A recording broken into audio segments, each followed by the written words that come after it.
அஸ்ஸலாமு அலைக்கும். Hi everyone. After Ramzan குட்டி விலாக் பார்க்கலாமா? ரம்லானுக்கு அப்புறம் என்னால் வீடியோ எடுக்கவே முடியல. இன்னைக்கு தான் என்னால் ஃபர்ஸ்ட் குட்டி விலாக் எடுக்க முடிஞ்சது. சித்திரையே இப்போதான் ஸ்டார்ட் ஆயிருக்குன்னு சொல்லியிருக்காங்க. ஆனால் இதுக்கு முன்னாடி அடித்த வெயிலுக்கு என்ன பேர் வைக்கிறதுன்னு தெரியலங்க. எவ்வளோ வெயில் அடித்தாலும் ஒரு பக்கம் ஹாப்பி. ஏன்னா இந்த சம்மருக்கு தான் இந்த ஃப்ரூட்ஸ்லாம் கிடைக்குங்க.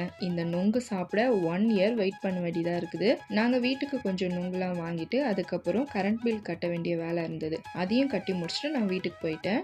வீட்டுக்கு போனதும் முதல் வேலை சமைக்கிறமோ இல்லையோ ஃபர்ஸ்ட் ஜூஸ் போட்டு குடிச்சே ஆகணும். ஏன்னா என்ன தெரியுதா?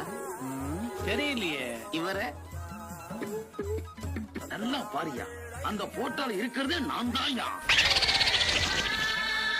மீடியம் கலர்ல இருந்தேன், இப்படி நீங்களோ மாதிரி ஆக்கிட்டீங்க. வாங்கிட்டு வந்த நொங்கு எல்லாம் க்ளீன் பண்ணிட்டு இன்னைக்கு ஒரு நொங்கு பால் ஜூஸ் தான் நான் போட்டேன். இதனுடைய கண்டினியூ பார்ட் 2 குட்டி விலாக் நாளைக்கு வரும். கண்டிப்பா பாருங்க. அது வரைக்கும் பாய்.